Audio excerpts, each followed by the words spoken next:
Bonjour à tous, on se demande tous qu'est-ce qui fait la réussite d'un homme célèbre avec un grand H.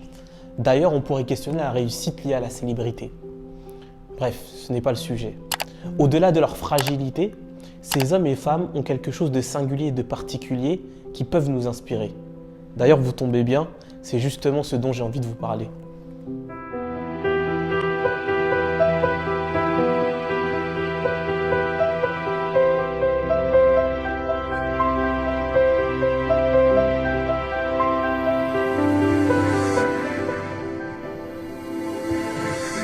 Angela Merkel, Nelson Mandela, Steve Jobs ou encore Jeff Bezos. Ces grands hommes avec un grand H partagent quelque chose de très particulier en commun.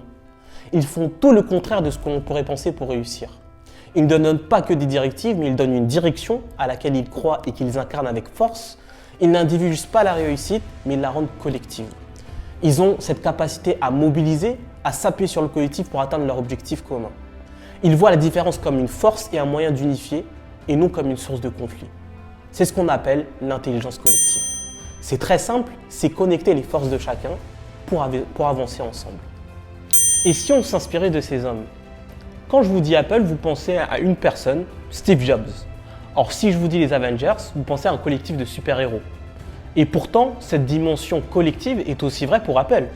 Sans Johnny Ive, Steve Jobs n'aurait pu créer l'iPhone avec ce design emblématique. Cette première notion de réussite collective est clé. La deuxième notion concerne la gestion de nos différences. Il faut se mobiliser là où les différences nous unissent et non là où elles nous divisent. D'ailleurs, si je reprends l'exemple des Avengers, vous trouverez ridicule que Groot critique Hulk parce qu'il est vert ou que Hulk critique Groot parce que c'est un arbre. Non, ils n'ont pas le temps pour ça. Ils se mobilisent pour vaincre Thanos. D'ailleurs, je vous invite à voir le dernier Avengers. C'est un très bon film. Un point d'attention.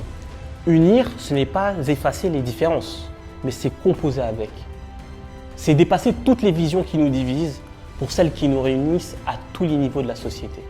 Les entreprises commencent à comprendre tout l'intérêt d'une telle vision et ont développé un certain nombre de méthodes reconnues dans des entreprises de notoriété mondiale.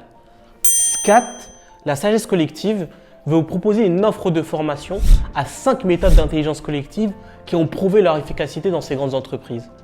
C'est une exclusivité de rendre accessibles ces méthodes pour tous. Les grandes entreprises citées précédemment dépensent des milliers d'euros pour former leurs collaborateurs. En tant qu'entreprise, association et institution publique, vous allez pouvoir découvrir ces méthodes, permettre à vos équipes de développer des postures d'ouverture ou encore développer l'efficacité des équipes. Favoriser l'entraide et développer des projets grâce à la force du collectif. Et la cerise sur le gâteau, c'est la création de liens, de nouvelles rencontres et tout ça dans un climat de bonne humeur et de bienveillance. Restez connectés, vous découvrirez bientôt en détail les méthodes qui sont proposées dans l'offre. Prenez soin de vous, d'ici là, restez sages.